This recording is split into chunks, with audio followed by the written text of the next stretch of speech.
Hello world, this is Zan, playing the Dominions 5 game Stairway to Eternity, turn number 4. And as you see here, because I am stalling, I will be the last person to submit the turn, so the turn is actually going to roll over shortly after, and I will go ahead and try to make this a double turn. I can't promise that there will be no diplomacy I need to talk to people about that might keep me from finalizing the turn, but we'll see what happens. So, Proclamation is where I've now deemed Hooligan as the warlord of my nation. He's going to be the prophet of milk and honey, light giver of heaven, king of kings, enemy of darkness, and the undeceivable God. And we have more assassinations this turn, and as expected, they all worked out in my favor. Again, just like last turn, these are going to go in the dark. They're fairly strong, they can see in the dark, versus these humans who cannot see in the dark, and they're fairly average. One of my crippled units died marching. Wounds after a battle, sometimes they're going to end up wounded in some way. If they are too wounded, like crippled, and they're trying to go places, they might not actually get there, and they'll die on the march. This should be red shirt number 1, checking in the commanders, and 14 heavy cavalry is terrifying, but there's only 2 mounted commanders. These guys end up being a little bit better despite having the same stats as the foot ones. So they are a little bit more difficult to assassinate, and it's primarily because they have 2 attacks now. I think I'm still going to go that route because 14 heavy cav is terrifying. Let's view the battle and see, this is important. We're going to see where the cavalry is. Okay, so cavalry on the top, infantry on the bottom, which means if I were to not go the assassin strategy, I would want some sort of disposable unit here on the top. That's going to eat the lance charge, because this will only do on the first strike. Can only be used once. So they'll eat the lance charge, and then this is going to be a worse unit, still terrifying due to high damage, very high defense skill, high protection. Odds are I might just assassinate this out because there's 2 commanders, but that all depends on where my northern neighbor is, who I'm still assuming is going to be Naba, and he might be able to deal with this. Odds are he's expanding with these archer dudes on camels that have birds, and the birds will eat the lance charges, and then he might have some giants actually able to cavalry. It's theoretical at this point. This is, I don't remember his name, a little assassin dude, Harut. He's going to come in, he's going to check. These guys, take a picture, there's no commanders, and if the army has no commanders, they're all going to run.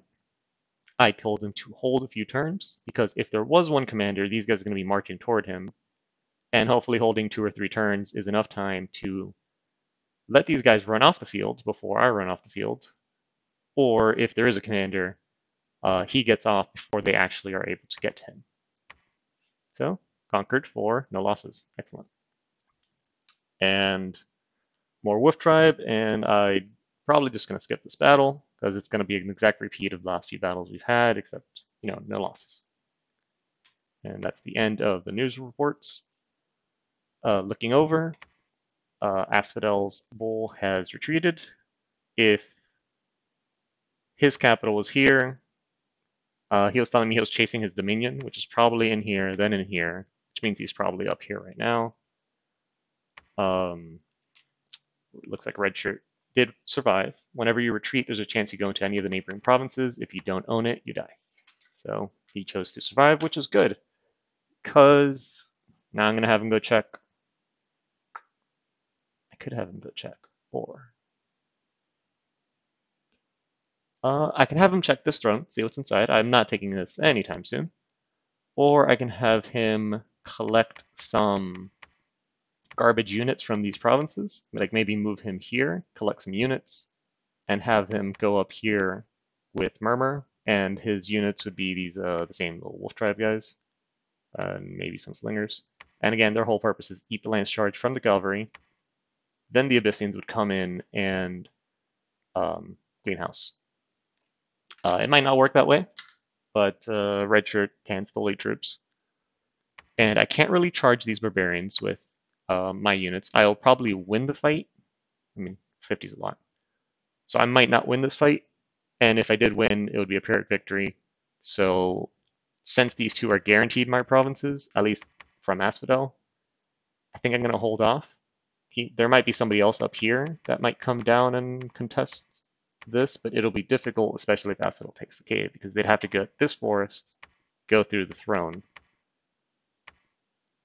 So odds are I might leave Red Shirt here, move Murmur here. It doesn't matter too much. Recruit some slingers. Their job is literally just get hit by a singular elephant. Combat speed 18. It would rush forward. Let's play with that idea. It would do very good against cavalry if they have already expended their lance charge. No. I'm going to trust my units. I'm not recruiting the heavy infantry because they require 11 resources and this province only has 27. And I need to eat at least 14 lances. Shift clicking this gives me 10. There's about 13, and here's a few more. We'll keep Murmur here. You know what? Let me patrol here because this is a good province. It's got a lot of population for now. Reduce the unrest. This is going to reduce the population a little bit, but reduce the unrest. Maybe I'll get some money sooner. Move this guy over here, and he will collect the slingers. Murmur will collect these guys. I'll position them both kind of on the northern half of the battlefield. And well, if I'm doing it a little turn, I'm not going to test this out, but we'll see it happen in real time maybe, or the preparation for it. So, coming down here, since this is complete, so apparently this guy had a bad time. He's diseased, he's going to die eventually, he has battle fright, so he's going to run sooner. That's okay. Because this works so well, I'm just going to move them into this next province and bump up the PD so it doesn't revolt on both of them, at least 2-6. It's good money for now. Over here we have Hooligan ready with a bunch of units. It's Are My Sacreds. This is a lot of barbarians, so I can't promise this is going to go well, but I'm going to try it because I am pressed for time. At least I feel like I'm pressed for time before someone else shows up and starts taking the provinces that I wanted. So I'll have him stay behind the troops because that's a lot of barbarians, and what might happen is, and this is the reason why I'm also leaving this up here. Maybe I should do this back here because we're slow enough. The barbarians might wrap around these units. We're all nice and slow. But they might wrap around and hit Hooligan in the face. Again, he has amazing stats because he's the prophet and he's currently blessed. He's in good dominion.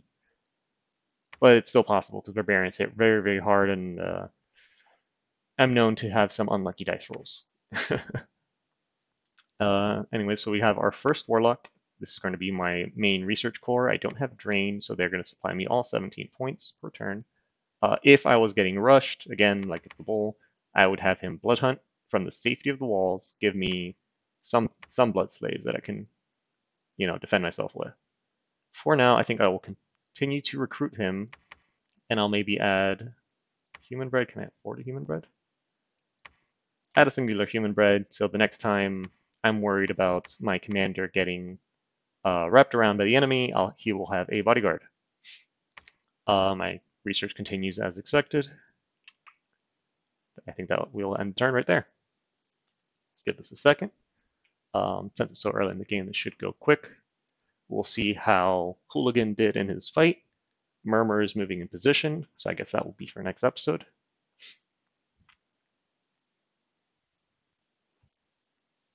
And I guess I'll pause the video here until the turn actually rolls over.